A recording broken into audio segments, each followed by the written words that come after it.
Shallallahu Alaihi Wasallam. Alhamdulillah kali ini kami akan presentasi dari 6 judul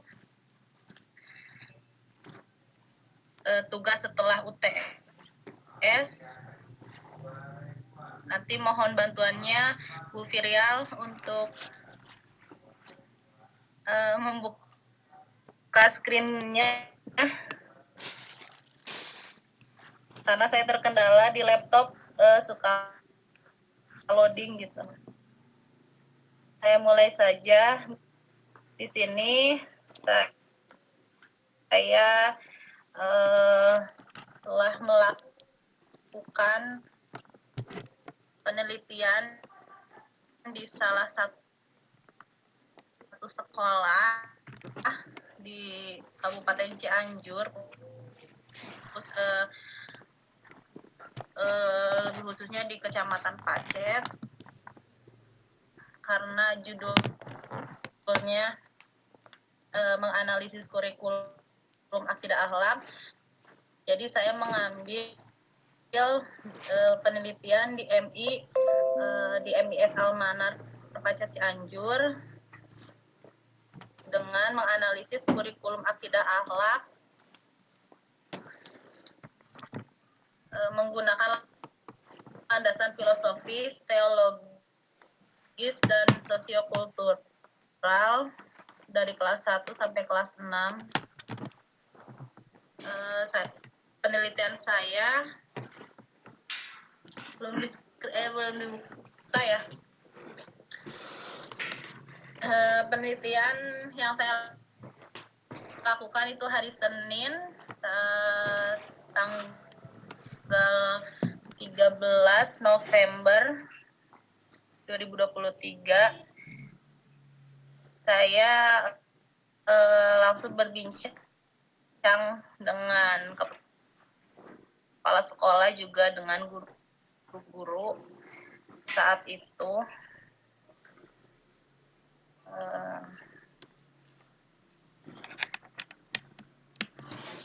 Lanjut saja ya, nggak usah pakai screen. Gimana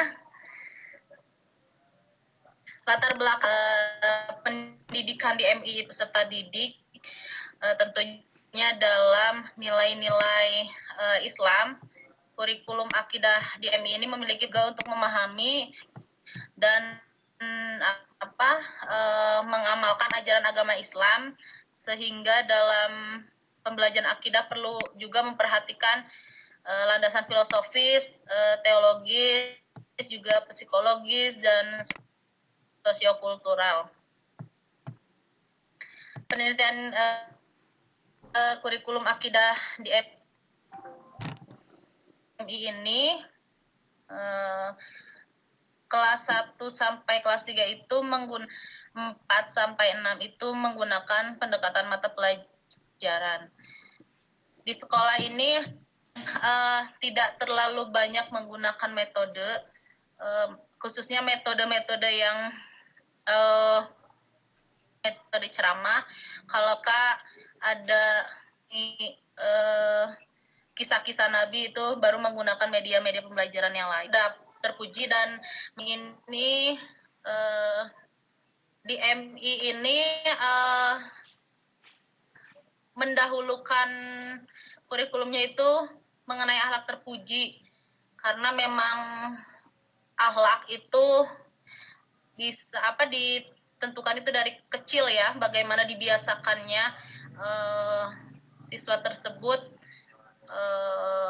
berperilaku baik itu sejak dini.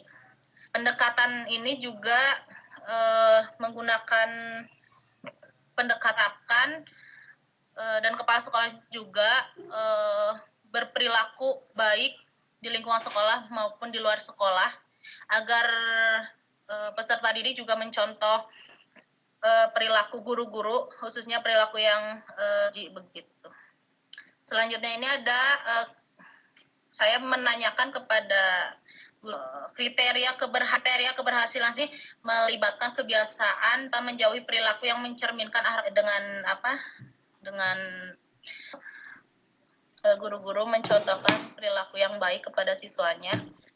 Jadi setiap pelajaran juga tentu menerapkan perilaku akhlak terpuji kepada siswanya.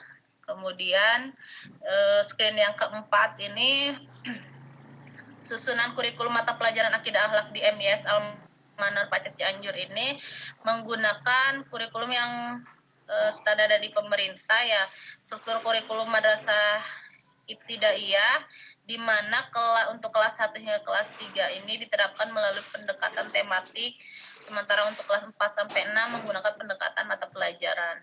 Selanjutnya ini ada screen yang selanjutnya, maksud dan sasaran mata pelajaran akidah akhlak siswa MIS Al-Manar. Kalau pembelajaran akidah akhlak ini kan bertujuan untuk membentuk lingkungan yang menciptakan keteladanan dan membiasakan siswa untuk menerapkan akhlak terpuji dan adab Islami dengan membangun dan mengembangkan akidah melalui penyampaian, kemudian pemupukan dan pengembangan pengetahuan, penghayatan, pengalaman serta pembiasaan juga kepada peserta didik. Selanjutnya cakupan materi di akidah akhlak ini di sekolah MIS Al-Manar. Yang pertama, mereka menekankan kepada aspek akidah, kemudian aspek akhlak juga, dan juga aspek kisah teladan. Selanjutnya di screen ke-7 ini standar kompetensinya dan kompetensi dasarnya pada mata pelajaran akidah ini mempertimbangkan juga pada landasan filosofis, kemudian teologis, psikologis, juga sosiokultural. Di screen 8, pendekatan atau metode dan strategi dalam pengajaran akidah ini, guru menggunakan pendekatan pengajaran dan pembelajaran kontekstual, menekankan pada penerapan ceramah simulasi.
Jadi mereka memang lebih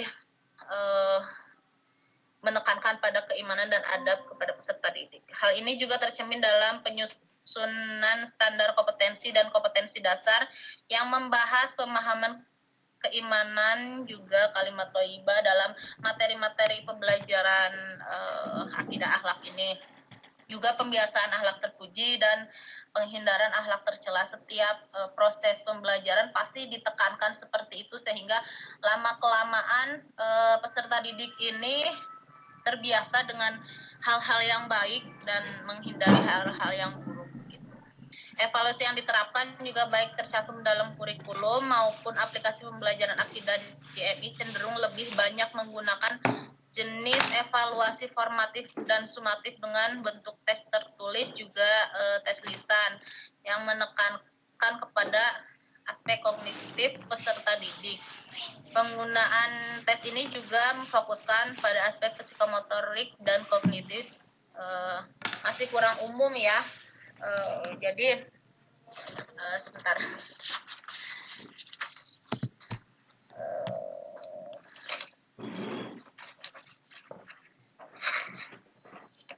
Mungkin seperti itu ya, hasil dari sebetulnya masih banyak kekurangan untuk nanti bantu diperbaiki juga bagaimana menerapkan kurikulum yang baik di sekolah tersebut. Karena kemarin juga kepala sekolahnya meminta bantuan bagaimana solusinya menerapkan, karena memang masih banyak kekurangannya di sekolah tersebut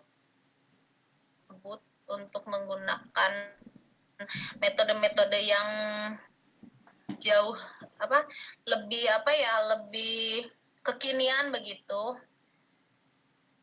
Cukup sekian ya dari saya presentasi kali ini. Saya kembalikan.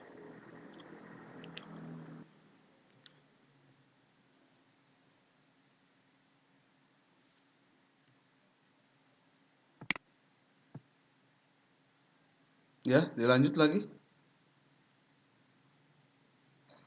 Sok Bu Perial dikondisikan.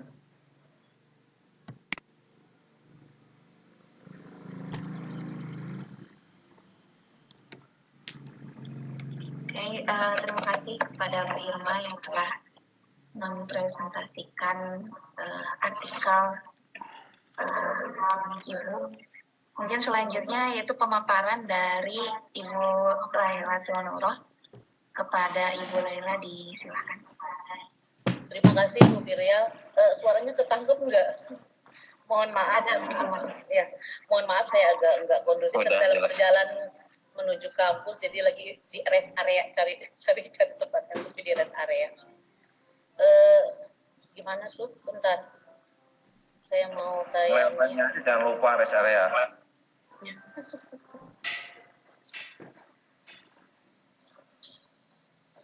Bentar Pak. PPT. Sudah terlihat belum? Ya. Ada ya? Ada Bu. Tapi mungkin saya ini. Ya, Bismillahirrahmanirrahim. Assalamualaikum warahmatullahi wabarakatuh.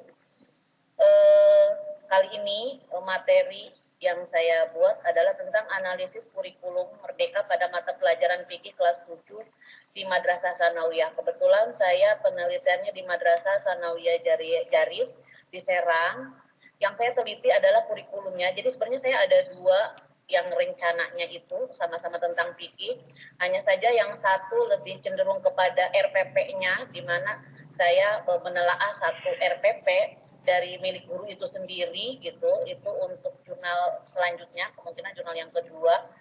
Nah, yang sekarang yaitu analisis kurikulum merdeka tentang kurikulum fikihnya. Kurikulum merdeka merupakan kurikulum dengan pembelajaran intrakurikuler yang beragam, di mana konten akan lebih optimal agar peserta didik memiliki cukup waktu untuk mendalami konsep dan menguatkan kompetensi. Pengembangan isi kurikulum fikih ya merupakan kelanjutan dari kurikulum di MI dengan perluasan dan pendalaman materi. Pendidik akan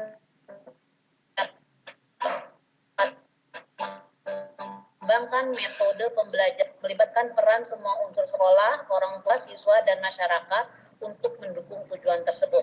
Pembelajaran fikih di Madrasah Sanawiyah bertujuan membekali siswa agar dapat menguasai pokok-pokok hukum Islam dalam fikih muamalah dan melaksanakan ibadah kepada Allah serta ibadah sosial dengan benar. Kompetensi inti dan kompetensi dasar menjadi hasil refleksi pemikiran dan pengkajian dari kurikulum sebelumnya. Kurikulum baru ini diharapkan dapat membantu siswa menghadapi tantangan masa depan, memberikan keterampilan bertahan hidup dalam situasi yang penuh perubahan, persaingan, ketidakpastian, dan kompleksitas. Tujuannya adalah untuk menciptakan siswa yang kompeten, cerdas dalam membangun integritas sosial, bertanggung jawab, dan mencerminkan karakter bangsa dalam pergaulan dunia. Pada kurikulum Madrasah Sanawiyah, pembelajaran fikih untuk kelas 7 sampai kelas 8 dijalankan melalui pendekatan tematik, sementara pada kelas 9 menggunakan pendekatan mata pelajaran. Dalam mata pelajaran fikih, waktu yang dialokasikan sebanyak 2 jam dengan durasi 40 menit setiap sesi pembelajaran. Substansinya, fikih memberikan kontribusi besar dalam memotivasi peserta didik untuk mengaplikasikan hukum Islam dalam kehidupan sehari-hari, menciptakan harmoni, kesejajaran, dan keseimbangan dalam hubungan manusia dengan Allah, sesama manusia, makhluk lainnya, dan lingkungan. Struktur kurikulum merdeka di MTS kelas 7 itu terbagi menjadi dua kegiatan pembelajaran utama, yaitu pembelajaran reguler atau rutin yang merupakan kegiatan intrakurikuler dan proyek menguatkan profil pelajar Pancasila. Kemudian satuan pendidikan dapat menggunakan pendekatan mengorganisasikan pembelajaran berbasis mata pelajaran tematik atau terintegrasi. Jam pelajarannya diatur per tahun, satuan pendidikan dapat mengatur alokasi waktu pembelajaran secara fleksibel untuk mencapai JP yang ditetapkan. Tahap persiapan, tahapan esensial proses pembelajaran. Yang pertama tahapan persiapan, seperti analisis hari efektif dan analisis program pembelajaran, penyusun silabus dan rencana pembelajaran. Kemudian yang kedua tahap pelaksanaan, ini adalah fase di mana materi pembelajaran diaplikasikan dalam metode yang telah direncanakan. Dan yang terakhir tahap evaluasi. Evaluasi ini mencakup penilaian terhadap kualitas materi pembelajaran, metode pengajaran, dan pencapaian siswa. Temuan menarik dari analisis silabus fikih, sebagian besar silabus masih terbatas dalam pemilihan kata kerja operasional, terutama pada tingkat kognitif 1 dan 2. Kemudian pengembangan indikator dalam silabus masih belum sistematis atau terurut. Dalam hal penilaian ditemukan bahwa sebagian besar penilaian dicantumkan hanya terbatas pada tes tulis, menilai aspek kognitif saja. Pada komponen kegiatan pembelajaran, langkah-langkah yang diusulkan oleh guru dianggap baik jika dapat mencerminkan interaksi antara siswa dan guru dari awal hingga akhir. Namun, terlihat kurangnya penggunaan media berbasis IT dalam kegiatan pembelajaran. Seluruh langkah-langkah kegiatan masih menggambarkan penggunaan media manual. Ini menunjukkan minimnya penerapan teknologi informasi dalam pengajaran fikih di MTS. Analisis materi fikih pada Kumer di MTS. Yang pertama, evaluasi kesesuaian materi dengan tujuan pendidikan nasional dan institusi, terutama untuk institusi swasta. Yang kedua, penilaian sejumlah mata materi sesuai dengan standar kompetensi dasar, indikator metode, dan alokasi waktu yang telah ditetapkan. Yang ketiga, pertimbangan kesesuaian materi dengan perkembangan usia siswa. Pengamatan tentang hubungan antara materi dengan konten sebelum dan sesudahnya, analisis mendalam tentang isi, cakupan, keabsahan pikiran, dalil, serta penyusunan materi secara redaksional, evaluasi jenis dan butir evaluasi yang digunakan. Dalam konteks kesesuaian materi dengan tujuan pendidikan nasional dan tujuan institusi, dapat disimpulkan bahwa materi yang terdapat dalam buku ibadah muamalah di SMP atau MTS telah memenuhi tujuan pendidikan nasional dan institusi, yaitu membentuk siswa yang memiliki akhlak mulia dan tertib dalam menjalankan ibadah, terutama di era globalisasi saat ini. Aspek lainnya yang penting adalah kesesuaian materi dengan perkembangan usia dan kematangan pikiran siswa. Dalam hal ini, materi yang telah disusun dianggap sudah memperhitungkan tahapan remaja dengan penekanan pada kisah teladan meningkatkan pemikiran siswa. Meskipun buku ini sudah dilengkapi dengan gambar tata cara sholat dan wudhu serta kamus bahasa Indonesia, sebaiknya penambahan ilustrasi pada beberapa bab dapat memperoleh konsep dan memudahkan siswa dalam memahaminya. Terakhir, kesesuaian materi dengan materi sebelum dan setelahnya menjadi poin penting.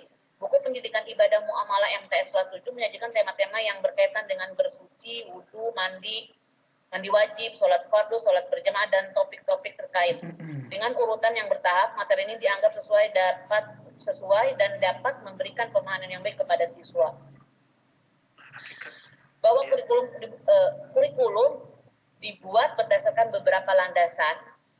Landasan yang filosofis teologis, penyusunan kurikulumnya membutuhkan landasan yang kuat yang didasarkan pada hasil pemikiran dan penilaian yang mendalam. Penyusunan kurikulum yang tidak didasarkan pada landasan yang kuat dapat berakibat fatal terhadap kegagalan pendidikan itu sendiri. Landasan psikologis menciptakan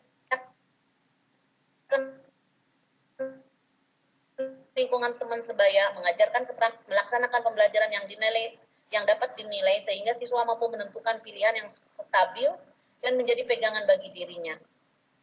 Landasan sosiokultural, pembelajaran kontekstual adalah pembelajaran yang menekankan pada kaitan antara materi yang dipelajari dengan kondisi di kehidupan nyata, yang bisa dilihat dan dianalisis oleh peserta didik dan mempertimbangkan perkembangan zaman yang sesuai dengan keadaan kehidupan sekarang. Landasan ilmu pengetahuan dan teknologi, integrasi teknologi adalah penggabungan atau penggunaan teknologi secara sadar dan terencana dalam proses pembelajaran di kelas. Integrasi teknologi dalam pembelajaran bisa berupa penggunaan perangkat lunak, perangkat keras, dan berbagai alat digital lainnya. Salah satu peran teknologi dalam pengajaran adalah mempermudah akses guru dan siswa terhadap sumber dan daya pendidikan yang beragam. Evaluasi adalah suatu bentuk aspek penting dalam sebuah proses pembelajaran agar sebagian peserta didik dapat membentuk kompetensi secara optimal. Caranya dengan tes tulis, tes lisan, dan tes perbuatan. Nah, tujuan utama dari kurikulum fikih adalah untuk mengetahui dan memahami pokok-pokok Islam dalam mengatur ketentuan dan tata cara menjalankan hubungan manusia dengan Allah yang dalam fikih ibadah dan hubungan manusia dengan sesama. Sekian dan terima kasih. Terima kasih kepada Bu Laila yang telah memaparkan hasil artikelnya. Selanjutnya kepada Pak Husen. Disilahkan. Terima kasih Bu Pirlial. Assalamualaikum warahmatullahi wabarakatuh. Untuk mukadimah saya ikut yang terdahulu ya, Bu Irma dengan Bu Lailatul. Langsung saja karena ini waktu sedikit, kemudian pemateri juga ada 6 ya. Makanya saya persingkat saja. Untuk PPT-nya akan saya share, coba. Oke.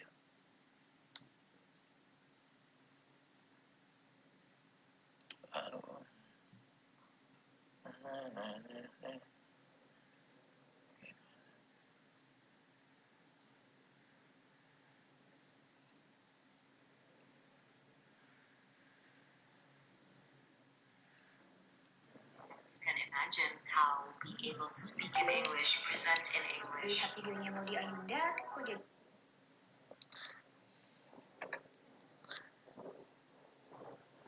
Ya, sudah kelihatan Bapak Ibu ya?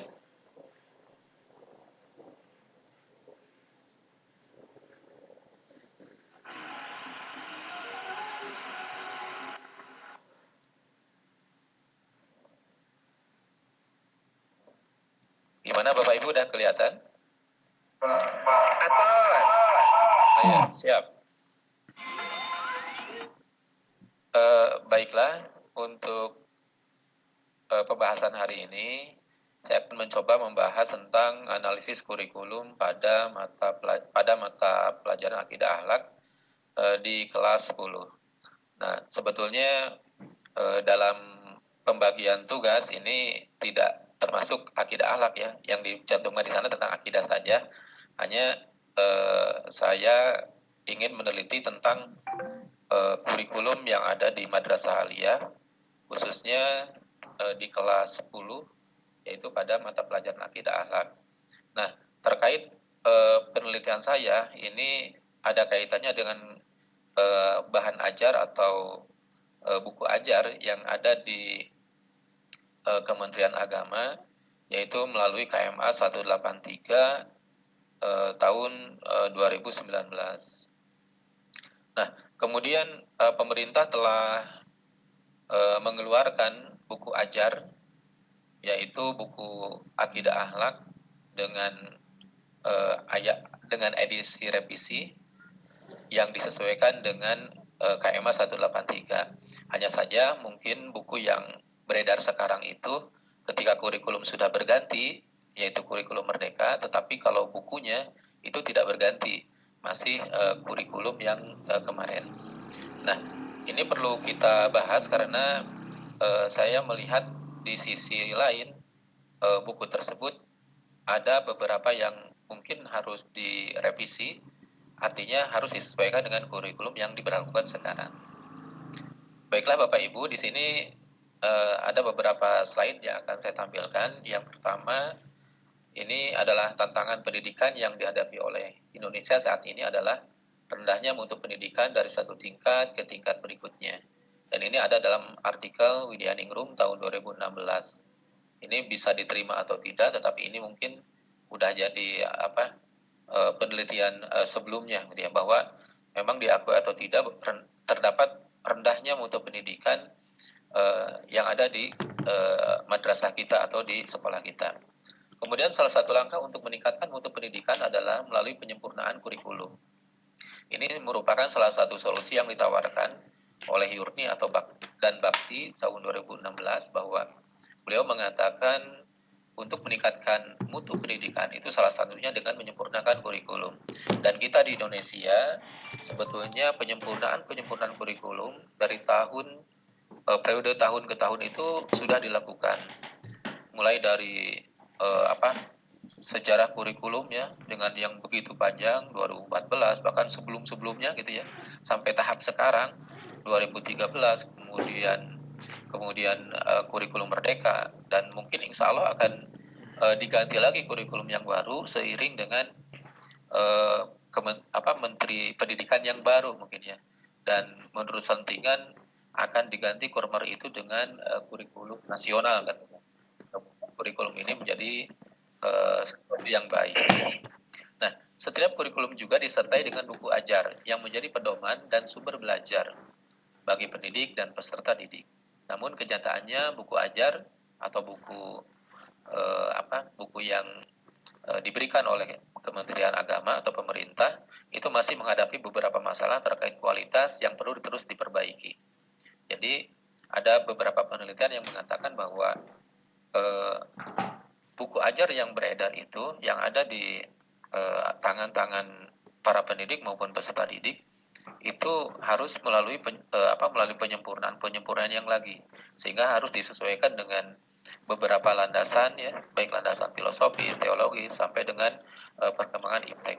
Karena iptek ini terus berlanjut terus, sehingga buku pun ini harus menjadi satu perhatian bagi kita sebagai pelaku pendidik agar buku yang ada itu bisa meningkat sesuai dengan kurikulum yang ada. Kemudian selanjutnya, buku sebagai bagian integral dari pendidikan memiliki peranan krusial dalam membuat pelaksanaan pembelajaran lebih efektif dan efisien. Guru dapat dengan mudah mengelola kegiatan pembelajaran dan peserta didik dapat mengikuti pembelajaran secara maksimal dengan adanya buku. Oleh karena itu, peran buku dalam pendidikan sangat penting, mulai dari pengadaan hingga penyebarannya. Dan ini menurut artikel Putri tahun 2023. Kemudian, dalam mengukur kelayakan buku ajar, BSNP atau Badan Standar Nasional Pendidikan menetapkan standar yang melibatkan aspek-aspek kelayakan isi, kelayakan bahasa, kelayakan penyajian, dan kelayakan kegrafikaan. Dan ini dalam artikel Habidah tahun 2000 ini menyebutkan bahwa setiap buku ajar yang diedarkan atau yang disebarkan itu ke setiap sekolah harus melalui beberapa mungkin standarisasi ya, yang di sini ada BSNP sebagai badan yang menetapkan standar buku layak atau tidaknya diberlakukan sesuai dengan kurikulum yang ada. Nah, sebuah buku teks dianggap berkualitas jika memenuhi kriteria seperti yang pertama, menarik perhatian siswa, artinya buku itu harus menarik perhatian siswa. Kemudian memberikan motivasi, artinya buku tidak hanya melulu masalah konten kognitif saja, tetapi yang berupa motivasi, ajakan, atau perubahan perilaku itu harus senantiasa disisipkan terus-menerus agar buku tidak hanya sebagai bacaan ilmu pengetahuan saja, tetapi sebagai sumber akhlak atau sumber perubahan perilaku bagi peserta didik. Kemudian yang ketiga, memuat ilustrasi yang menarik. Jadi buku harus tampil semenarik dan secantik mungkin sehingga anak atau peserta didik menjadi lebih tertarik kepada buku tersebut. Karena kita prihatin sekali untuk sekarang ini bahwa buku itu sepertinya banyak ditinggalkan. Kalau saya yang saya lihat ya di sekolah saya, khususnya tempat saya mengajar di MAN itu, buku di perpustakaan lebih banyak kepada pajangan saja gitu ya. Jadi anak jarang sekali dari sekian ratus orang itu yang suka ke perpustakaan, kemudian baca buku, apalagi buku pelajarannya. Buku biasa saja, buku yang fiksi aja mereka udah banyak atau kurang tertarik sama buku tersebut. Walaupun program di sekolah kami di MAN 2 Bandung itu ada program literasi setiap sebulan sekali ada duta literasi dan lain sebagainya, tetapi itu tidak membuat seluruh siswa tertarik. Makanya ini sebagai PR bagi pemerintah, bagaimana buku itu bisa tampil menarik sehingga buku bisa menjadi daya tarik bagi anak untuk membacanya, untuk mempelajarinya. Kemudian yang keempat, mempertimbangkan aspek linguistik. Kemudian yang kelima, terkait erat dengan pelajaran yang lain. Artinya bahwa sebuah buku itu di dalam satu mata pelajaran harus ada kaitannya dengan mata pelajaran yang lain. Jadi adanya kesinambungan yang saling menguatkan antara mata pelajaran satu dengan mata pelajaran yang lain, walaupun tidak serumpun gitu ya. Tetapi di sana ada beberapa aspek yang saling bereratan. Contoh seperti pelajaran fisika dengan akidah akhlak mungkin tidak nyambung ya, tetapi sebetulnya itu bisa dikaitkan. Mungkin dari segi aspek akhlaknya atau dari segi aspek nilai-nilai nilai-nilai karakternya gitu yang harus dikembangkan. Kemudian merangsang aktivitas siswa. Artinya sebuah buku harus menjadi stimulus bagi siswa sehingga dia mau dan secara penuh kesadaran bisa mempelajari sendiri gitu ya. Jadi bisa merangsang aktivitas siswa. Siswa bisa mau belajar walaupun ada guru atau tidak ada guru, tetapi bisa buku itu jadi sebagai perwakilan guru. Ketika tidak ada guru, nah buku bisa dijadikan sebagai perwakilan dari kehadirannya guru. Jadi seakan-akan guru hadir dengan adanya buku tersebut. Kemudian menghindari konsep yang membingungkan. Kemudian memiliki sudut pandang yang jelas. Kemudian yang selanjutnya menekankan nilai-nilai anak dan orang dewasa. Kemudian menghargai perbedaan individu atau pengguna. Nah, ada beberapa kasus yang yang sebelumnya kita hadapi dan kita temukan bahwa di dalam buku itu banyak terjadi satu hal yang membuat anak bingung atau yang melanggar nilai-nilai norma atau yang tidak sesuai dengan perkembangan anak. Dulu di sekolah SD itu, di buku Ajar SD itu ada ditemukan beberapa materi yang tidak sesuai dengan tingkat usia SD gitu ya. Anak udah dikenalkan dengan sesuatu yang seharusnya itu dikemukakan atau disampaikan di tingkat SMA, ini di tingkat SD udah disampaikan. Nah, itu tidak boleh. Artinya harus sesuai dengan perkembangan anak, sesuai dengan landasan psikologis yang diterapkan dalam buku tersebut. Kemudian yang selanjutnya, ini hasil analisis terakhir ya, hasil analisis bahwa analisis pada buku mata pelajaran akidah akhlak di kelas 10 berdasarkan KMA 183 Madrasah Aliyah menunjukkan bahwa penilaian buku ajar ini sudah sesuai dengan indikator kelayakan isi buku. Nah, meskipun masih ditemukan adanya beberapa kekurangan, seperti perlunya penambahan materi pengayaan, kemudian ada soal-soal pengayaan, serta kurangnya contoh kontekstual dari teori atau informasi yang disampaikan. Maksud saya bahwa saya melihat dan sudah bertanya kepada guru mata pelajaran tentang contoh saja tentang satu materi. Ya. Materinya ada di kelas 10 itu tentang sifat-sifat yang wajib bagi Allahnya. Nah, materi sifat-sifat yang wajib bagi Allah menurut guru mata pelajaran akidah akhlak ini sebetulnya udah disampaikan di kelas 7 gitu ya. Di kelas 7 madrasah sanawiyah gitu ya. Jadi kelas 7 madrasah sanawiyah ada di sana materi tentang sifat-sifat yang wajib bagi Allah. Dan ini diulang di mata pelajaran akidah akhlak di kelas 10 di madrasah aliyah. Sebetulnya tidak salah ini ya. Tidak salah ada dua materi yang sama antara sanawiyah dengan aliyah sebagai kelanjutan ya, sebagai kelanjutan dari materi sebelumnya. Hanya mungkin ada beberapa siswa, kendalanya ada beberapa siswa yang dia pernah belajar di madrasah sanawiyah itu merasa bosan atau merasa sudah dipelajari, sehingga ketika mempelajari materi yang sama anak tersebut cenderung agak abai gitu ya, agak menyepelekan gitu ya. Dan guru pun itu kadang-kadang ketika menyampaikan materi yang sama untuk siswa yang mungkin latar belakang SMP, dia lebih fokus kepada anak tersebut. Sehingga anak yang sudah mempelajari di sekolah sebelumnya, ini mungkin agak sedikit bosan. Nah, solusinya bagaimana? Solusinya bahwa buku tersebut harus terdapat pengayaan. Makanya saya katakan tadi, ini kekurangannya perlu ada penambahan materi pengayaan. Jadi, di dalam buku tersebut harus ada materi pengayaan bagi siswa yang sudah mempelajari materi sebelumnya atau yang mempunyai latar belakang dari madrasah sanawiyah. Oke, kalau seandainya dari SMP ya, anak mungkin ketika mendapatkan materi yang baru ini antusias, kemudian dia merasa tidak bosan karena materi tersebut belum dipelajari sebelumnya. Tapi yang punya latar belakang dari SMP, nah ini anak cenderung merasa bosan. Dan bukan hanya di mata pelajaran akidah akhlak saja, tetapi pada mata pelajaran yang lain, contohnya seperti mata pelajaran bahasa Arab gitu ya. Saya mengajar bahasa Arab di kelas 10 dan memang diakui seperti halnya teman saya yang mengajar di sekolah tersebut di mata pelajaran akidah akhlak, cenderung anak yang dari SMP atau apalagi dari boarding school yang sudah mempelajari materi sebelumnya itu merasa bosan, kelihatannya ya merasa bosan, merasa kurang antusias lah karena materi tersebut sudah dipelajari sebelumnya.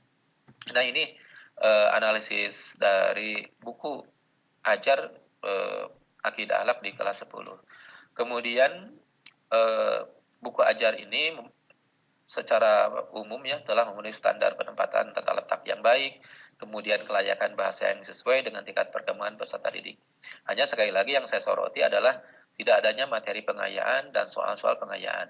Kemudian serta kurangnya contoh kontekstual dari teori atau informasi yang disampaikan.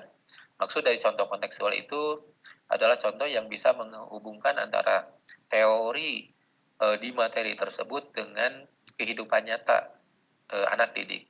Seharusnya setiap mata pelajaran itu harus dihubungkan dengan pembelajaran kontekstual. Artinya bagaimana anak bisa menerapkan dengan kehidupan yang dihadapi sekarang ini gitu ya.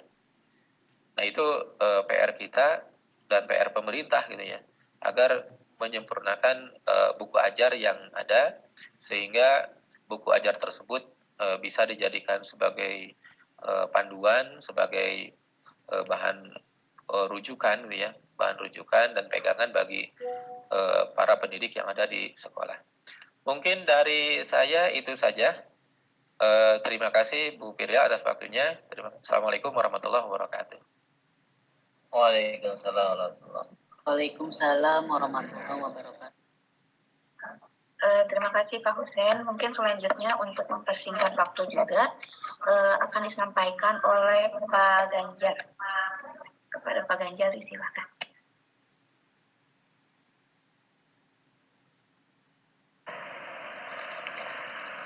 Baik, terima kasih Bu Piryal.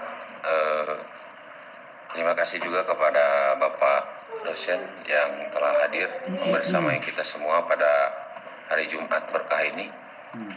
Baik, saya itu sekelompok dengan Ibu Ibu Laila, kemudian dan Pak Irfan. Kebetulan temanya analisis kurikulum fikih gitu. Nah, baik, pada kesempatan kali ini saya mengambil judul analisis strategi dan media pembelajaran PAI berbasis audiovisual pada materi praktek sholat kelas 3 di SDN Sindang Raja 1 Kabupaten Cianjur. Kalau kita berbicara tentang kurikulum, apalagi kurikulum fikih, tentunya di kurikulum fikih itu terdapat beberapa masalah-masalah yang harus kita selesaikan dan ambil solusi sehingga materi yang terdapat dalam kurikulum fikih itu bisa mencapai tujuan yang diharapkan sesuai dengan RPP yang kita buat gitu.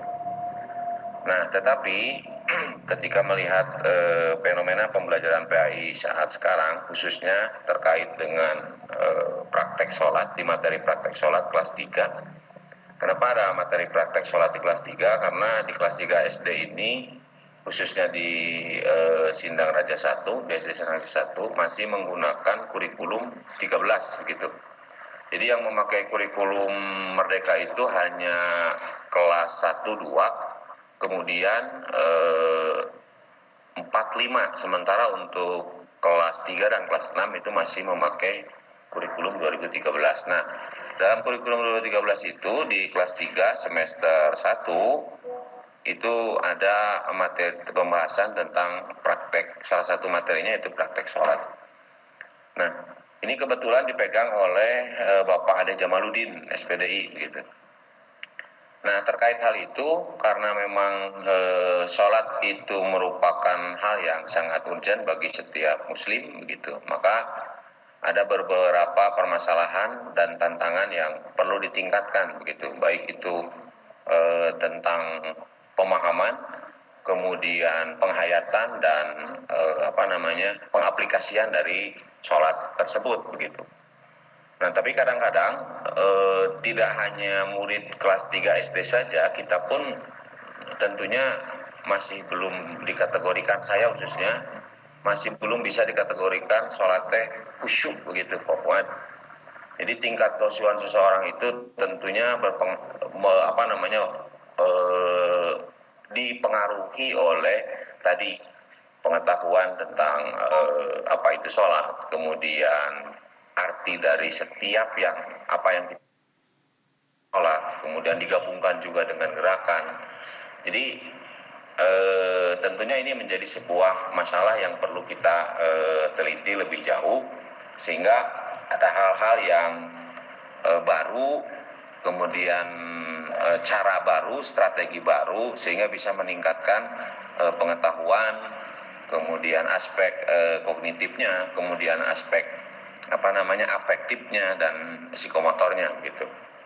Nah, tentunya ini pembahasan tentang praktek sholat ini ada beberapa jurnal yang membahasnya, tetapi kenapa saya angkat di jurnal ini, karena ada beberapa pendekatan khusus ya terhadap materi praktek sholat di kelas 3 SDN Sindang Raja 1 Cianjur dengan fokus pada penggunaan media audiovisualnya gitu, yang berhubungan dengan ipteknya dalam rangka meningkatkan pemahaman siswa. Nah, mudah-mudahan ini menjadi nilai kebaharuan gitu. Nah, selanjutnya metode yang dipakai yaitu pendekatan deskriptif kualitatif gitu. Terus nah, hasil penelitiannya yang pertama, ketika saya terjun ke lapangan begitu, kemudian melakukan observasi, itu dimulai dari tanggal 12 November begitu. Nah, menghasilkan beberapa hal. Nah, yang pertama kaitan dengan analisis kurikulum fikih yang berkaitan dengan tema praktek sholat, yang kita hubungkan dengan strategi dan media audiovisual. Di sana perlu adanya perbaikan yang perbaikan yang signifikan gitu. Ada perbaikan yang signifikan dalam partisipasi siswa yang tadinya ketika tidak memakai media audiovisual itu terkesan, menurut Pak Ade terkesan nilainya biasa-biasa saja. Kemudian setelah diterapkan menggunakan media audiovisual, maka tingkat partisipasinya lebih meningkat, dan itu bisa dibuktikan dari nilai yang didapat oleh peserta didik begitu. Nah, kemudian keterlibatannya lebih tinggi dalam diskusi dan tanya jawab. Dan tentunya kalau melihat secara psikologis, anak-anak kelas 3 itu masih anak-anak, kemudian di medianya tadi, di media audiovisualnya, di dalam KBM, di dalam kegiatan KBM itu si modelnya itu kartun gitu Pak Ilham, sehingga lebih tertarik, ketertarikannya lebih tinggi, kemudian keterlibatan dalam berdiskusi di kelasnya juga lebih antusias gitu ketimbang hanya sekedar memilih salah satu siswa katanya, kemudian dijadikan model, disuruh praktek sholat di depan teman-temannya. Nah itu kurang menarik begitu. Nah kemudian yang selanjutnya, ketika strateginya menggunakan media audiovisual, maka memudahkan praktek sholat. Jadi kata Pak Ade, kita guru hanya tinggal coba lihat rukunya seperti apa, lihat di gambar, kemudian sujudnya seperti apa, tangannya ketika sujud seperti apa, rukunya tangannya di mana diletakkan. Nah itu kadang-kadang tidak mendetail. Tetapi ketika dipergunakan media audiovisual, maka itu lebih detail gitu, sehingga lebih memudahkan anak-anak yang lain kemudian fokus juga kepada masalah gerakannya tentunya. Kemudian yang selanjutnya tadi tingkat partisipasi. Kemudian yang selanjutnya yang B, pemahaman siswa terhadap materi praktek sholat. Nah ini lebih detail, kemudian lebih akurat, dan referensi kaifiat sholat, kemudian pengaruh terhadap praktek sholat secara pribadi gitu. Nah selanjutnya meningkatkan pula motivasi gitu. Jadi setelah dipakai strategi media audiovisual, kan motivasi siswa dalam belajar. Kemudian selanjutnya efektivitas media pembelajaran audiovisual. Nah pengaruh pada konsep pembelajaran dan daya tarik, kemudian kemudahan akses dan interaktivitas gitu. Kemudian yang terakhir, nah ini setelahnya diterapkan strategi yang baru dengan menggunakan media audiovisual. Nah kemudian dievaluasi sehingga ada peningkatan yang cukup signifikan dari hasil belajar begitu. Kemudian itu pun sangat berimplikasi dan direkomendasikan untuk bisa diterapkan di materi-materi yang lain yang kaitannya dengan praktek begitu. Nah, dari hasil penelitian tadi, yang pertama tingkat partisipasi siswa. Nah, penggunaan media pembelajaran berbasis audiovisual meningkatkan partisipasi siswa dalam pembelajaran PAI. Kemudian siswa lebih aktif dalam berdiskusi, tanya jawab, dan simulasi praktek sholat. Nah, kemudian pemahaman materi praktek sholat. Nah, media audiovisual membantu siswa dalam memahami langkah-langkah sholat secara detail dan akurat. Kemudian dukungan teori konstruktivisme, siswa membangun pemahaman melalui pengalaman pembelajaran yang bermakna. Nah, kemudian peningkatan motivasi, media audiovisual meningkatkan minat siswa terhadap materi praktek sholat. Kemudian teori motivasi pembelajaran, media menarik memicu minat dan semangat siswa. Kemudian selanjutnya efektivitas media pembelajaran audiovisual. Nah, media audiovisual menyampaikan informasi dengan cara yang menarik dan memperkuat pemahaman siswa. Kemudian memfasilitasi interaktivitas, membantu siswa menjadi pelajar yang lebih aktif. Kemudian yang terakhir, peningkatan hasil belajar. Nah, tentunya ini yang kita harapkan begitu. Jadi sesuai dengan tujuan pembelajaran, sehingga dari penggunaan media audiovisual tersebut dapat menunjukkan peningkatan hasil belajar siswa. Kemudian media tersebut dikategorikan lebih efektif dalam meningkatkan pemahaman, kemudian tingkat partisipasi dan motivasi siswa dalam pembelajaran PAI di tingkat SD. Nah, kemudian yang terakhir, kesimpulan. Nah, dari hasil analisis strategi dan media pembelajaran PAI di kelas 3 dengan penggunaan media audiovisual khususnya dalam materi praktek sholat. Nah, peran media audiovisual dalam partisipasi siswa itu sangat efektif merangsang partisipasi siswa dalam proses pembelajaran PAI, kemudian siswa lebih aktif terlibat dalam diskusi, tanya jawab, dan simulasi praktek sholat. Kemudian yang kedua, peningkatan pemahaman materi praktek sholat. Kemudian yang ketiga, pengaruh media audiovisual terhadap motivasi belajar siswa, itu sangat berpengaruh. Kemudian sangat efektif. Kemudian perlu pengembangan strategi pembelajaran dalam media audiovisual, sehingga ketika ada pengembangan dalam strategi pembelajaran, maka anak akan lebih tertarik, kemudian anak akan lebih memahami, anak akan lebih membekas gitu ketimbang akhirnya masih ceramah dan lain sebagainya. Tapi ketika digabungkan penggabungan antara audio dan visual, itu lebih membekas di pikiran anak. Nah, itu mungkin Bu Pirya yang bisa saya sampaikan. Mohon maaf atas segala kekurangan. Hatur nuhun. Assalamualaikum warahmatullahi wabarakatuh.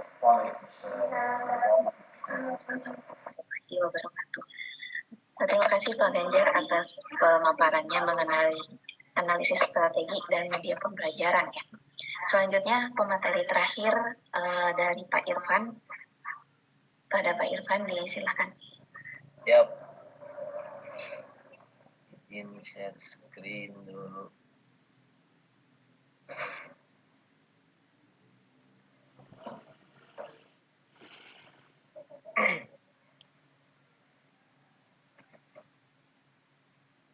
Ya. Bismillahirrahmanirrahim. Assalamualaikum warahmatullahi wabarakatuh. Untuk mukadimah ikut ke bapak yang lain, teman-teman yang lain.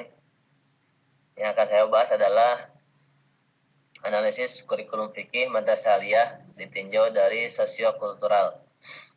Ini sebagaimana tadi disampaikan juga oleh Pak Husein, karena materi di madrasah ini mengacu kepada KMA, Keputusan Kementerian Agama nomor 183 tentang kurikulum pendidikan, dan juga sebagaimana kita tahu fikih adalah salah satu bagian dari pendidikan agama Islam yang mempelajari hukum-hukum Islam yang berkaitan dengan hubungan manusia dengan Allah Subhanahu wa taala. Kemudian peran kurikulum fikih yang pertama adalah membangun pemahaman tentang ajaran Islam, yang kedua adalah mengajarkan hukum-hukum Islam, yang ketiga mengembangkan akhlak, yang keempat adalah memperkuat identitas seorang muslim. Mata pelajaran fikih di madrasah aliyah ini mencakup beberapa aspek. Yang pertama, pelajaran fikih di madrasah aliyah meliputi berbagai bidang studi, seperti ada fikih ibadah, bukan hanya di aliyah ya sebenarnya. Kalau fikih ini baik dari tingkat SD, SMP ataupun aliyah juga sama. Yang kedua, ada fikih muamalah, fikih munakahat, jinayah, siasa, dan juga usul fikih. Walaupun secara pendalaman materi tadi sebagaimana disampaikan oleh Pak Husein itu berbeda antara tingkat sanawiyah ataupun aliyah. Tapi secara keseluruhan itu dibahas di dalam mata pelajaran fikih tersendiri. Kemudian juga hubungan mata pelajaran fikih dengan mata pelajaran lain. Salah satunya dari 4 mata pelajaran pendidikan agama Islam di madrasah aliyah juga meliputi adanya Al-Quran hadis, kemudian akidah akhlak, dan juga SKI. Kenapa ini berhubungan? Karena fikih ini landasannya pasti kepada Al-Quran dan hadis. Ini berhubungan dengan Al-Quran dan hadis. Kemudian akhlak, akidah akhlak juga sama, karena di dalam fikih ada beberapa sub materi pokok yang berhubungan dengan akidah dan akhlak, dan juga sejarah tentang bagaimana hukum ini turun atau bagaimana hukum ini ditetapkan. Ini ada riwayatnya, ada asbabun nuzul kalau di dalam Al-Quran. Kemudian tujuan dari pembelajaran mata pelajaran fikih di madrasah aliyah adalah untuk mengetahui dan memahami prinsip-prinsip, kaidah-kaidah, dan tata cara pelaksanaan hukum Islam, baik dalam aspek ibadah maupun muamalah. Tujuan ini bertujuan agar siswa dapat menjadikan hukum Islam sebagai pedoman hidup dalam kehidupan pribadi dan sosial mereka. Dan yang keempat adalah materi pembelajaran fikih di Madrasah Aliyah mencakup kajian tentang prinsip-prinsip ibadah, syariat, serta hukum dalam perundang-undangan yang berlaku. Melalui pembelajaran ini, siswa diajarkan tentang cara beribadah, aturan-aturan, dan muamalah hukum-hukum perkawinan, dan banyak lagi. Kalau tadi di jurnal Pak Ganjar, itu bagaimana dalam satu aspek saja sholat, itu dibahas bagaimana mengajarkan siswa sholat, apakah itu dengan audiovisual ataupun dengan praktek dan lain sebagainya. Maka sama pada dasarnya fikih baik di MTS, SD, MTS ataupun Aliyah, atau SD, SMP ataupun SMA, ini mengajarkan tentang ini. Hanya saja di dalam Madrasah Aliyah ini lebih difokuskan langsung mata pelajarannya fikih sesuai dengan tadi KMA 183. Kemudian materi fikih di Madrasah Aliyah juga ditinjau dari sosiokultural, karena tema besar dari judul ini adalah analisisnya dari sosiokultural. Nah, konteks sosial yang muncul dari materi fikih di Madrasah Aliyah, yang pertama mempertimbangkan konteks sosial di mana siswa berada. Ini penting karena mencakup pemahaman tentang norma-norma sosial dalam masyarakat, hubungan antar individu, dan tanggung jawab sosial. Contohnya, di dalam mempelajari hukum muamalah misalnya, siswa dapat memahami prinsip-prinsip keadilan, kejujuran, dan etika dalam berinteraksi dengan orang lain. Kemudian budaya lokal. Materi fikih juga memperlihatkan budaya lokal dalam penerapan hukum Islam. Seperti daerah misalnya tradisi kebiasaan yang berbeda, di dalam fikih harus mampu menyesuaikan. Karena fikih ini ilmu yang fleksibel sebenarnya. Tentunya harus berdasarkan kepada Al-Quran dan hadis. Juga mempelajari hukum-hukum perkawinan. Secara umum misalnya syariat perkawinan itu harus ada 5 syaratnya. Itu nanti yang bagi yang belum ini harus dipersiapkan Pak Ganjar. adanya pengantin yang mempelai, maksudnya pria laki-laki, kemudian juga mas kawin, saksi, dan juga ayah dari seorang perempuan itu yang akan menjadi walinya. Nah, itunya harus ada. Tapi dalam adatnya, misalkan perkawinannya ini mau adat Jawa, itu disesuaikan. Inilah luar biasa fikih. Tapi kalau hukumnya itu harus sesuai. Tapi nanti disesuaikan dengan budayanya. Ini misalkan kalau di daerah yang lain ada istilahnya laki-laki yang di Pariaman, itu laki-laki dibeli oleh perempuan misalnya. Itu dalam, tapi secara hukum nikahnya seperti itu, harus sesuai dengan syariat Islam. Tapi disesuaikan dengan kondisi atau budaya wilayah tersebut. Kemudian juga peran gender. Materi fikih di Madrasah Aliyah juga mencakup pemahaman tentang peran gender dalam masyarakat, meliputi hukum-hukum yang berkaitan dengan pernikahan tadi, kemudian waris. Ini juga sama, di dalam waris kan istilahnya kalau bahasa Sunda saaisan satanggungan. Jadi laki-laki kebagian 2 bagian, perempuan kebagian 1. Nah, ini peran gender juga dibahas di dalam bab fikih. Kemudian selanjutnya adalah tentang kontemporer. Nah, ini materi fikih juga mampu menghadapi tantangan kontemporer dalam masyarakat, mencakup isu-isu seperti teknologi. Makanya ada istilah kajian, kalau dilanjutkan itu ada fikih kontemporer atau fikih masa kini. Nah, ini juga dibahas, disampaikan kepada siswa terkait teknologi, hukumnya misalkan sosial, ekonomi, global, dan sebagainya. Sehingga pembelajaran fikih dapat mempelajari bagaimana prinsip-prinsip Islam dapat diterapkan dalam menghadapi tantangan di zaman yang seperti ini. Ini yang saya analisis dari materi fikih di Madrasah Aliyah, karena tadi materinya sudah banyak yang disampaikan oleh teman-teman yang lain. Pada dasarnya materi fikih itu harus senantiasa berhubungan atau mengacu kepada KMA 183 tentang kurikulum pendidikan agama dan bahasa Arab di madrasah. Ini menjamin bahwa pembelajaran fikih sesuai dengan standar dan kurikulum yang ditetapkan oleh pemerintah, dan juga kurikulum fikih memberikan dasar moral dan etika yang kuat kepada siswa, mempromosikan nilai-nilai seperti kejujuran, kesetiaan, keadilan, dan altruisme. Ini mungkin yang dapat disampaikan. Selanjutnya nanti bisa diskusi dengan teman-teman. Atau nuhun Bu Firya, karena terkait waktu juga ya. Assalamualaikum warahmatullahi wabarakatuh. Waalaikumsalam warahmatullahi wabarakatuh. Terima kasih kepada para pemapar materi atas artikelnya yang telah dibuat masing-masing. Mungkin selanjutnya kita akan melakukan diskusi atau ada yang ingin menambahkan mengenai materi atau ada yang ingin bertanya kepada pemateri juga dipersilahkan langsung saja open mikrofonnya. Silakan bagi yang ingin bertanya. Pak Irwan ingin bertanya. Ya Tuhan. Silakan yang ingin bertanya langsung aja open mic.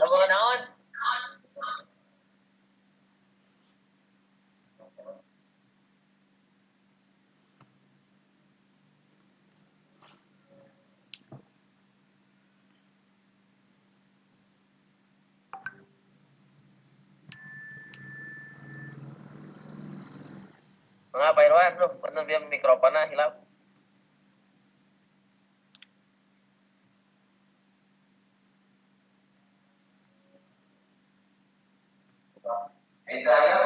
Kalau tidak ada yang bertanya, mungkin langsung aja kita diskusikan bersama ya.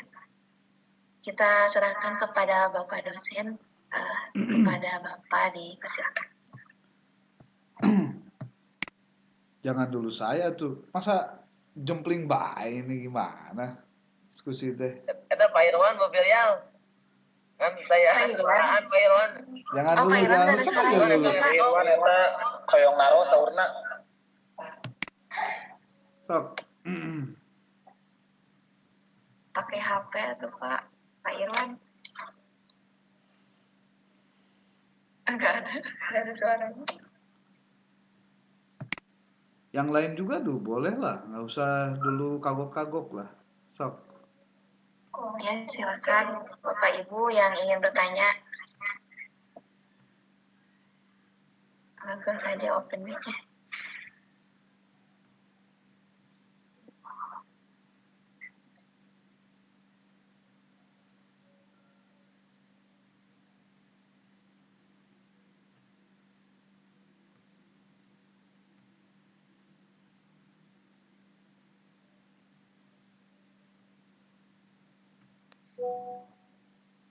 Anu biasa narosna apa jadi pemateri jadi weh teu naroskeun.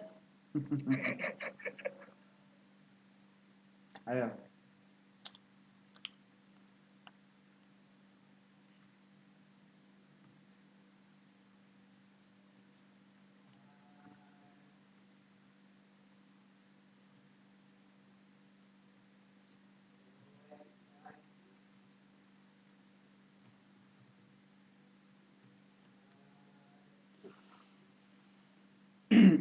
Yang tidak hadir siapa sekarang? Sedikit boleh? Ya, silakan. Enggak. Sebetulnya udah nyiapkan, jadi nunggu barangkali teman-teman yang lain yang bertanya. Ternyata jempling. Ya udah, saya aja duluan. Bismillahirrahmanirrahim. Mungkin ini pertanyaannya untuk kita diskusikan bersama-sama saya ya. Nah, tapi dengan materi yang Pak Ganjar sampaikan, kenapa ini menyangkut mengenai strategi dan juga media pembelajaran. Nah, telah kita ketahui bersama bahkan menjadi senjata untuk membuat sebuah artikel ya bagi kita semua, salah satunya AI. Nah, kalau misalkan ya di taraf SMA, SMK atau bahkan SMP ya masih bisa masih bisa dikoordinir dan juga masih bisa dilaksanakan untuk membantu proses pembelajaran.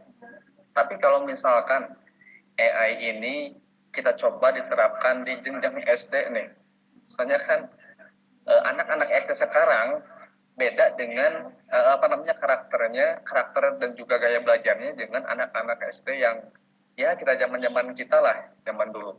Nah, kalau misalkan di zaman sekarang kita nih, kalau media pembelajarannya kita giring atau kita bawa AI ini ke lingkungan sekolah dasar, nah bagaimana nih tanggapan Ibu Bapak semuanya?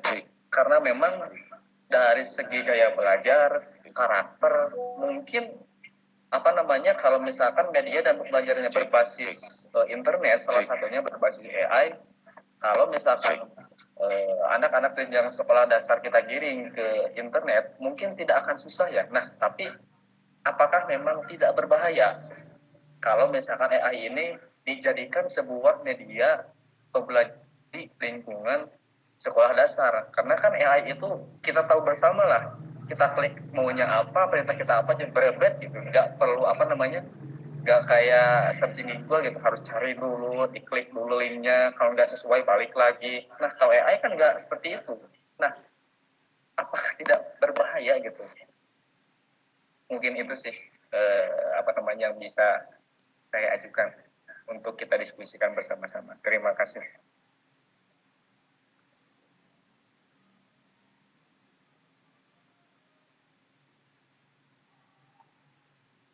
Terima kasih Pak Fuad pertanyaannya untuk diskusi kali ini. Ada lagi yang ingin bertanya?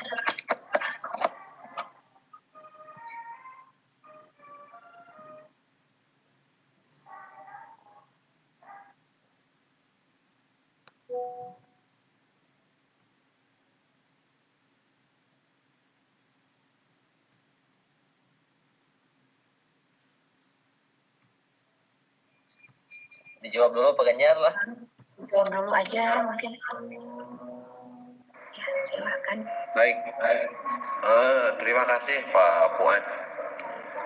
Kalau berbicara tentang ilmu pengetahuan dan teknologi, nah tentunya ini sangat berkembang sesuai dengan perkembangan ilmu pengetahuan yang dimiliki oleh manusia itu sendiri. Nah tentunya ketika berbicara tentang ilmu pengetahuan dan teknologi, ini harus kita manfaatkan tentunya, karena ini sebagai sarana untuk mencapai sebuah tujuan, seperti yang saya tadi paparkan di awal, bahwa materi praktek sholat itu lebih menarik, kemudian siswanya pun lebih aktif, partisipatif ketika perkembangan iptek itu digunakan dalam sebuah KBM di kelas begitu.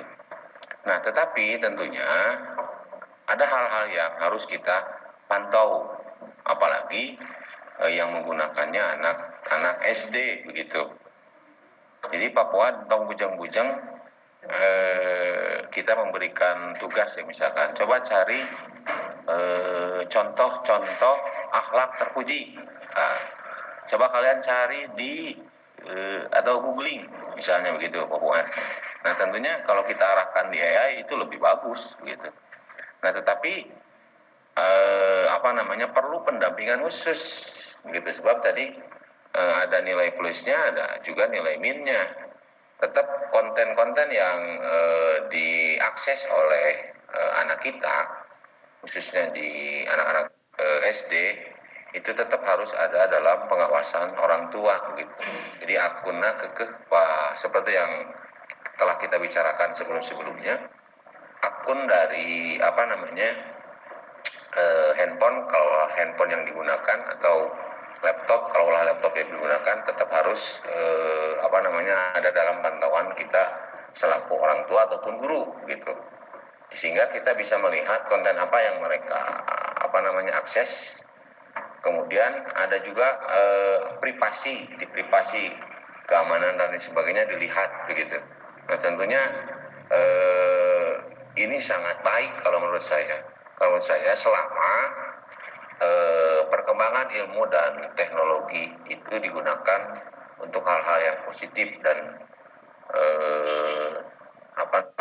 bisa mencapai sebuah tujuan pembelajaran yang maksimal, tentunya yang tadi saya bilang. Jadi sebelum media audio itu tingkat partisipasi siswa dan belajar itu cenderung rendah, sebab merasa bosen gitu Nah, ketika disuguhkan dengan media audiovisual, kemudian guru berusaha untuk menampilkan gambar yang menurut perkembangan psikologis anak SD itu lebih menarik dan membekas begitu.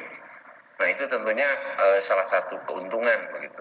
Salah satu keuntungan dari perkembangan ilmu pengetahuan teknologi yang harus kita manfaatkan sehingga apapun tujuan yang ingin kita capai itu bisa berdampak begitu, bisa berdampak pada hasil pembelajaran siswa dan tentunya lebih jauh anak bisa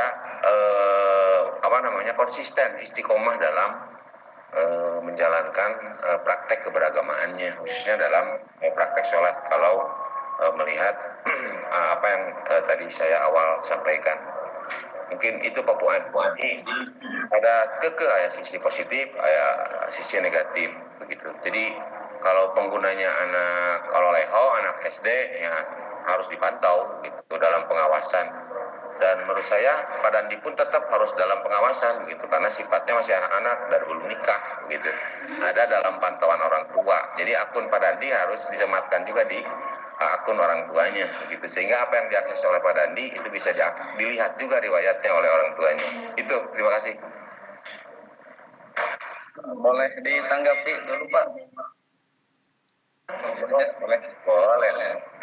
Nah, kalau misalkan kita berbicara tentang manfaat, sisi positif dan juga negatifnya, ya saya setuju lah dengan apa yang disampaikan dengan pengajar. Tapi kalau misalkan kita kita kaji dari sisi pengembangan kurikulum dari aspek evaluasinya berkaitan dengan AI, karena di lapangan bukan hanya di jenjang SMA atau SMP sederajat lah, penggunaan AI itu justru mencari hal-hal yang kita mau, tapi justru dalam dalam prakteknya tidak dibaca sama sekali, kopas. Nah, yang saya maksud apakah tidak berbahaya gitu AI, meskipun tadi ya harus didampingi, tapi tetap loh pada prakteknya ada sisi kekhawatiran bahwa menurunnya kualitas dari pemahaman materi peserta didik gitu. Dan juga dari hasil belajarnya, karena ya realitanya penggunaan AI itu meskipun didampingi oleh guru tetap aja pada praktiknya mah kopas gitu, nggak dibaca sama sekali, bahkan begitu banyak tinggal kopas blok udah selesai saja. Nah justru dari sisi pengembangan kurikulum dari aspek evaluasinya nih untuk mengatasi hal tersebut ini bagaimana? Karena kan ini kan suatu masalah besar nih, tantangan baru yang begitu besar yang harus kita tuntaskan bersama-sama dari sisi pengembangan kurikulumnya gitu.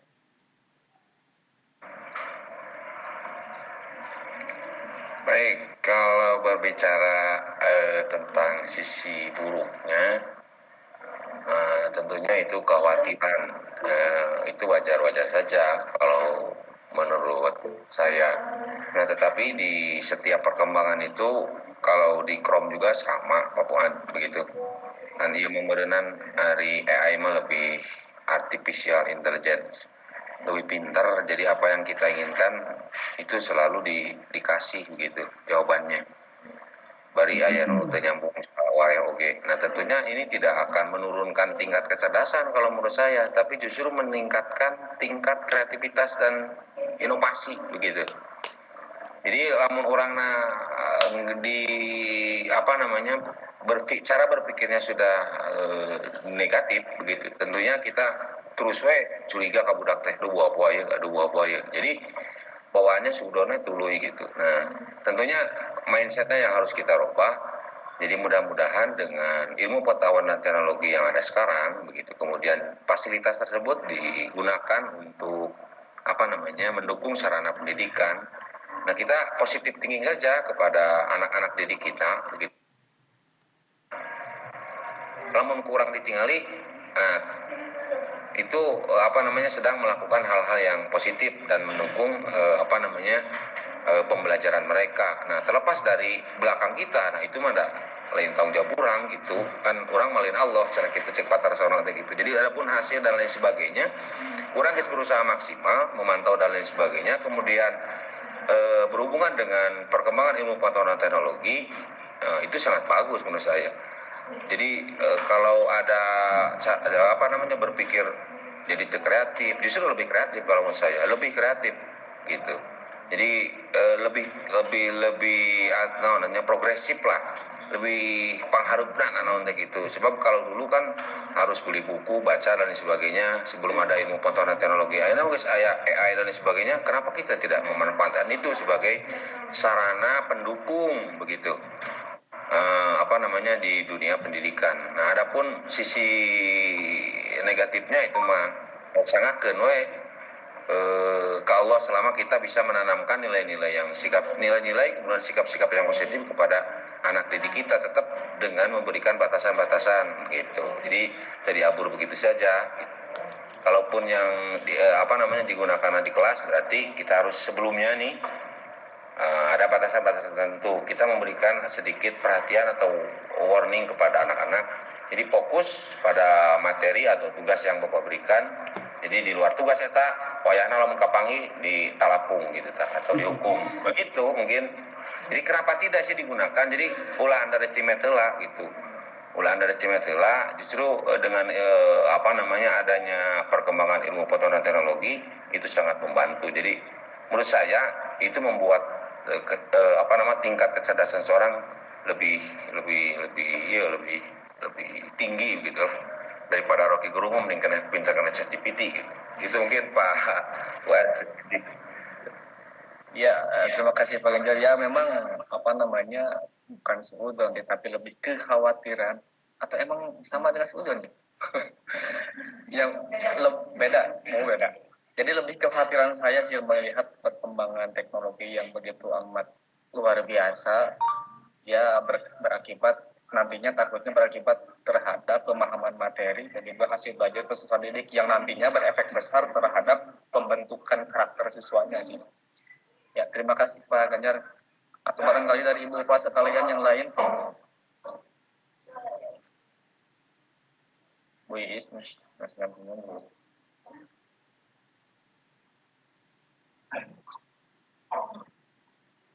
mungkin karena waktu juga Pak sudah 8:11, mungkin diserahkan kepada Pak Dokter sebagai penguat dari apa yang telah kami paparkan. Kepada Bapak disilakan. Ya. Terima kasih. Assalamualaikum warahmatullahi wabarakatuh. Waalaikumsalam Bismillahirrahmanirrahim. Waktu kita tinggal sekitar 20 menitan ya, 2 menit. Saya ingin komentari tentang konten dari materi kita, mata kuliah, kajian dan pengembangan kurikulum PAI.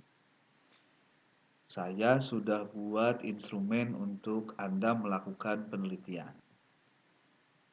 Tapi saya melihat sepertinya itu tidak digunakan ketika Anda melakukan telaah terhadap kurikulum di materi-materi yang dilakukan di lokasi penelitian.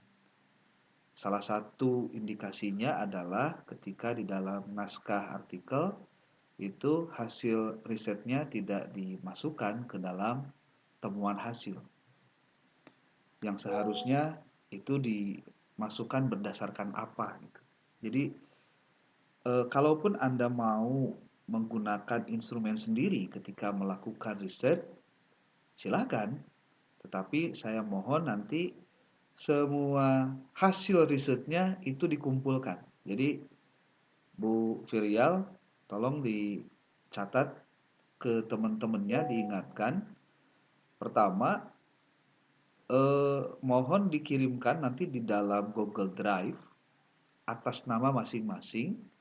Itu pertama artikelnya, yang kedua isian dari instrumen yang dipakai, kemudian yang ketiga bukti-bukti ketika melakukan riset itu.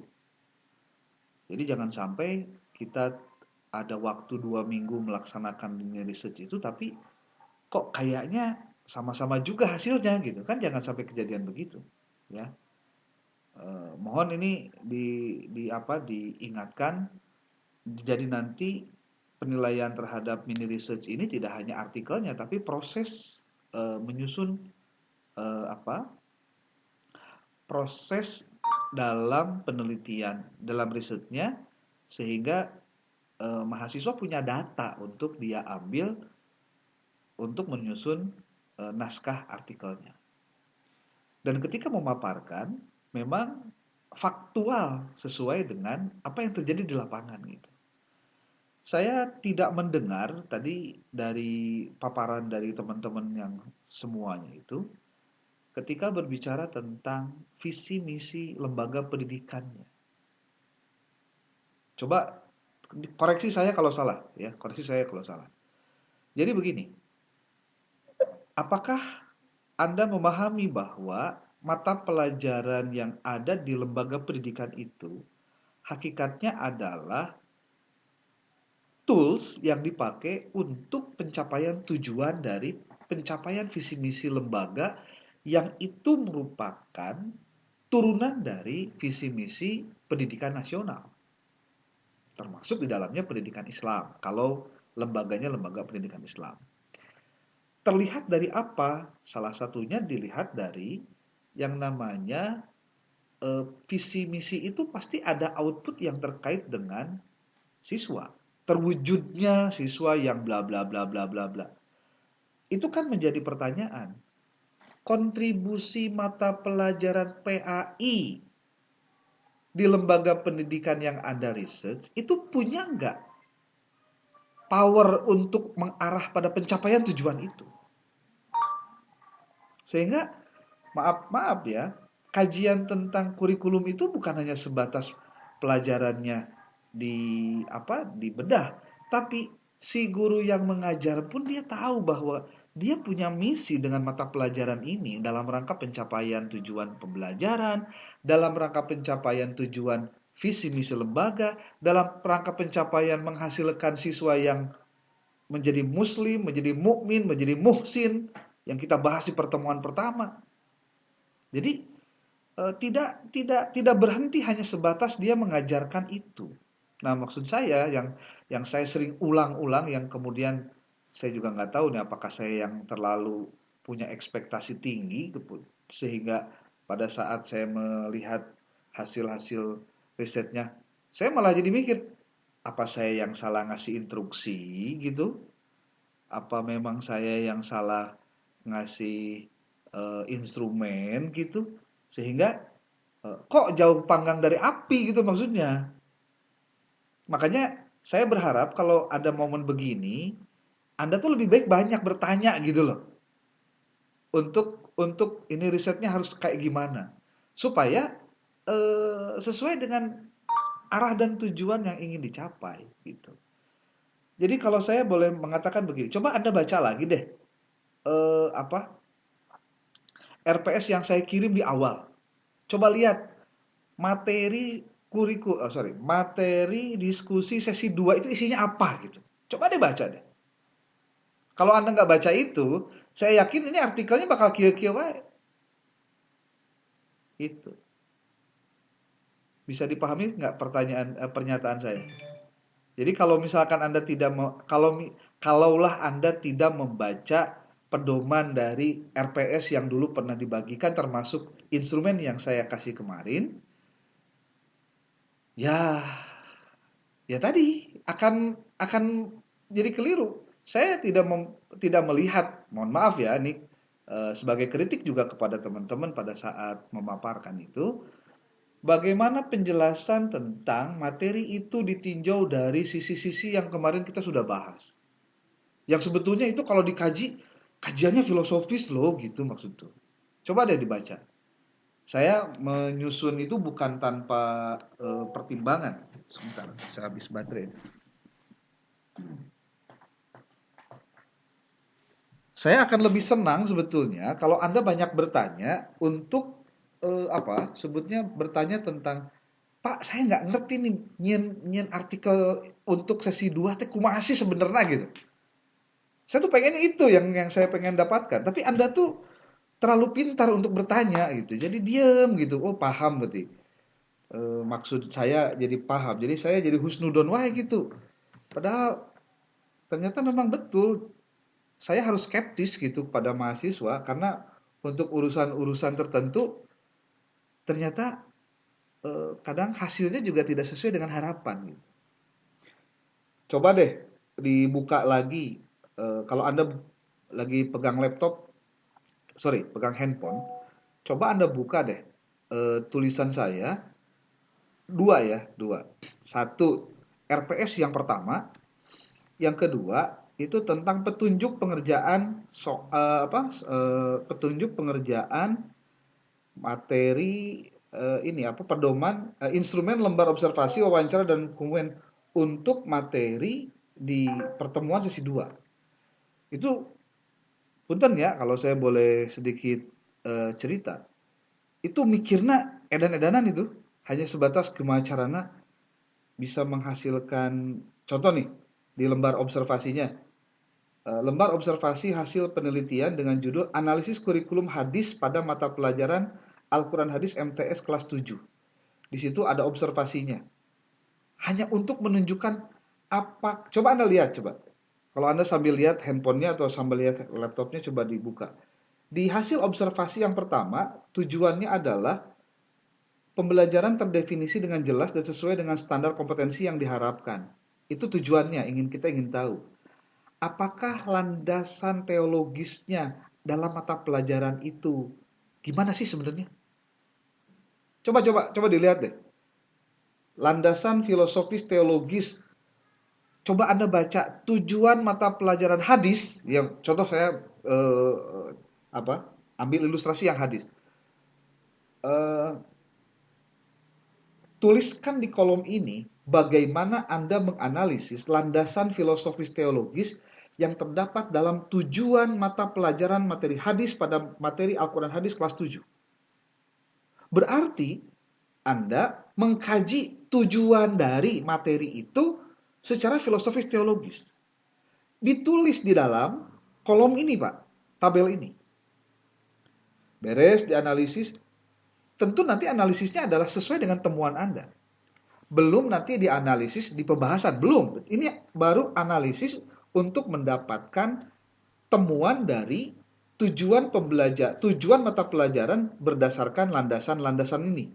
Ada landasan teologis, ada landasan psikologis, ada landasan sosiokultural, ada landasan perkembangan iptek. Itu satu-satu, Pak, dibahasnya, Bu. Satu-satu. Nah, beres tujuan pembelajaran selesai dibahas, masuk ke materi ajar. Kan komponen kurikulum, Pak. Paham nggak maksudnya? Kan jadi gini, kita menganalisis kurikulum hadis, contohnya di mata pelajaran Al-Quran Hadis. Berarti yang kita ambil sampelnya adalah materi hadis, berarti di breakdown. Satu, tujuannya. Kedua, materi ajarnya. Yang ketiga, metode pembelajarannya. Yang keempat, penilaiannya. Yang kelima, kesesuaian dengan standar nasional pendidikannya. Yang keenam, saran dan rekomendasi. Ini saya bikin observasi ini, Pak. Entah mah tilu penting saya mikiran kumaha supaya menghasilkan analisis dari kurikulum itu. Jadi di kurikulum kan ada komponen. Komponennya ada tujuan, ada materi, ada penilaian, ada metode, ada kesesuaian dengan standar nasional pendidikan. Itu di komponen kurikulumnya dibahas. Tapi ada landasan yang dianalisisnya berdasarkan landasan filosofis teologisnya, psikologisnya, sosiokultural, dan perkembangan iptek. Anda membaca apa yang dibaca. Pertama, dokumen kurikulum, makanya saya kan WA-kan juga tuh dokumen kurikulum. Ingat nggak tuh? Dokumen kurikulum yang kalau misalkan untuk yang madrasah KMA 183, 184 contohnya. Itu diterangkan di situ, Pak. Jadi harap diingat, lembar observasi ini hanya sebagai contoh. Anda dapat menyesuaikannya sesuai dengan kebutuhan penelitian Anda. Pastikan untuk memasukkan data aktual dan temuan yang Anda dapatkan selama pengamatan. Semoga berhasil dengan penelitian Anda. Itu baru observasi. Yang kedua, lembar wawancara dengan guru, Pak. Nah, ini kan lain lagi ceritanya. Ada wawancaranya juga. Wawancaranya dari mana? Coba lihat pertanyaan nomor 1. Landasan filosofis teologis. Pertanyaannya, bagaimana tujuan dari wawancara ini adalah untuk mendapatkan pemahaman mendalam tentang komponen-komponen kurikulum Al-Quran, kalau Al-Quran ya, dan sejauh mana landasan yang menjadi acuan dalam praktek diterapkannya dengan tepat. Pertama, landasan filosofis teologis. Bagaimana Anda memastikan bahwa landasan filosofis teologis dalam pengajaran Al-Quran tercermin dalam kurikulum dan praktek pembelajaran? Berarti kita tuh bertanya kepada guru, Pak. Karena ini kan mata kuliahnya kajian dan pengembangan kurikulum PAI. Berarti materi itu dipreteli satu-satu, Pak, sesuai dengan komponennya. Nomor 2, landasan psikologis. Pertanyaan kita kepada guru nih, untuk kita dapatkan jawabannya. Bagaimana Anda memahami kebutuhan dan karakteristik psikologis siswa dalam konteks pembelajaran Al-Quran? Contoh, Bapak ngajar Quran hadis di kelas berapa? Di kelas 7 contohnya.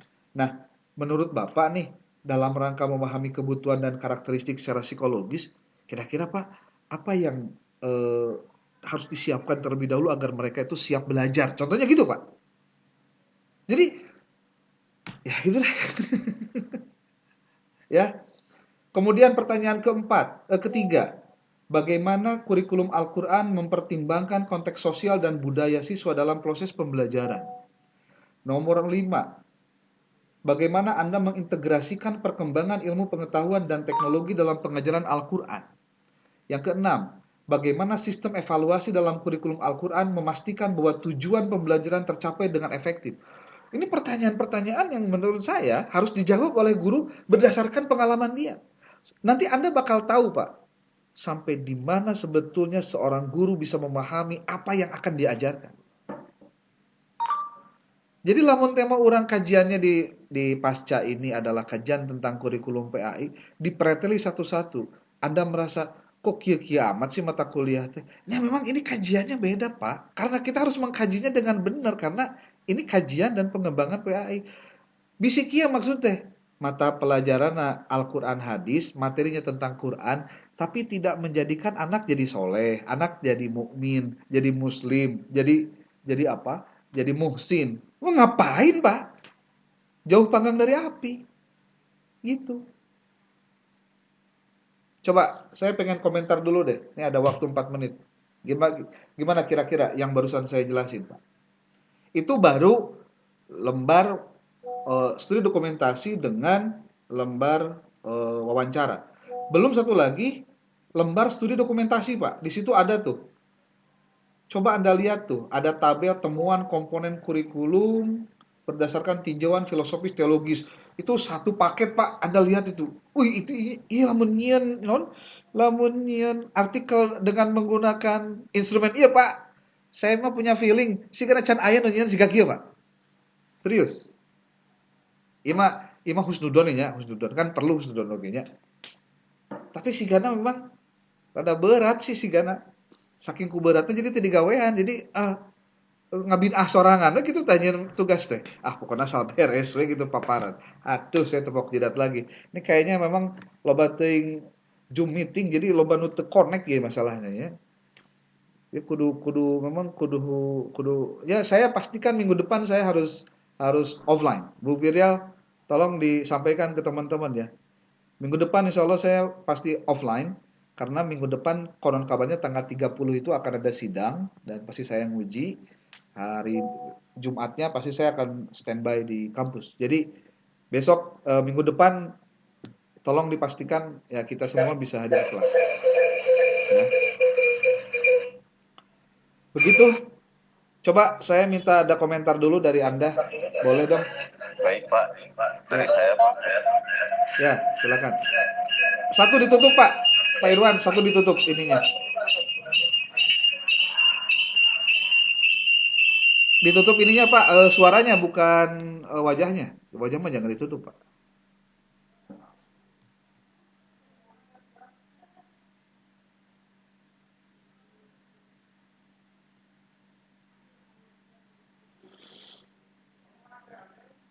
Saya boleh, Pak? Ya, silakan Pak Irwan. Iya, Pak. Ya. tadi barusan saya Pak ini mohon izin mengirimkan instrumen yang sesuai dengan arahan Bapak dan saya mencoba juga membuat jurnal itu sesuai dengan itu begitu Pak yang kemarin itu yang similarity-nya 3% Pak. Ya bagus lah. Gitu, Pak. Ya karena Pak, memang itu apakah sudah sesuai nggak Pak? Encan dilihat pada saya. Yang kemarin. Pak Irwan ngirim ke saya Japri aja Pak. Japri aja. Siap. Dikirim Japri aja. Ya itu gitu Pak. Apakah sudah sesuai dengan arahan itu atau tidak gitu Pak ya? Saya belum bisa komen karena belum dibaca juga Pak. Kalau kemarin kan cuma similarity-nya aja dulu, beres. Ya. Kalau similarity-nya kecil Pak, cirinya eta teh pagaweanana can aya nu ngagawean teh Pak. Ya Pak. Ya gitu nama. Jadi lamun teh mah Pak letik-letik amak similarity saya cuma 3%. Ya berarti ku turnitin ke teka tingali aya di mana nu sarua. Gitu. Justru saya berharapnya ya Bapak Ibu bisa minggu depan lah kita coba bahas. Kalau minggu depan Bu Pirial berapa orang? 2 ya? Sisa itu ada 2 kelompok lagi Pak. 2 kelompok lagi. Saya Pak kebagian minggu depan. Oke, 2 kelompok lagi mas sekaliannya minggu depan deh. Jadi nanti materi-materi lainnya saya lebih banyak review materi dengan tugas-tugas. Biar diskusinya lebih panjang lagi. Ya. Oke Pak Irwan, sok aja dikirim dulu, nanti biar saya komentari.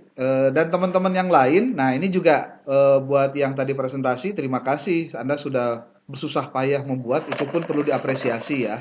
Walaupun saya juga harus mengatakan, tolong pakai instrumen yang sudah pernah dikirim untuk dijadikan bahan Anda melakukan riset. Ini dari kelompok 1 yang sesi 2 nih, tolong saya minta bantuannya, agar kita bareng-bareng mengerjakannya itu dengan apa ya?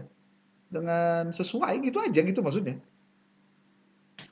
Kan ini kerjaannya saya sih berharapnya ini menjadi tugas yang sekaligus jadi tugas mandiri lah jadi tong aya 2.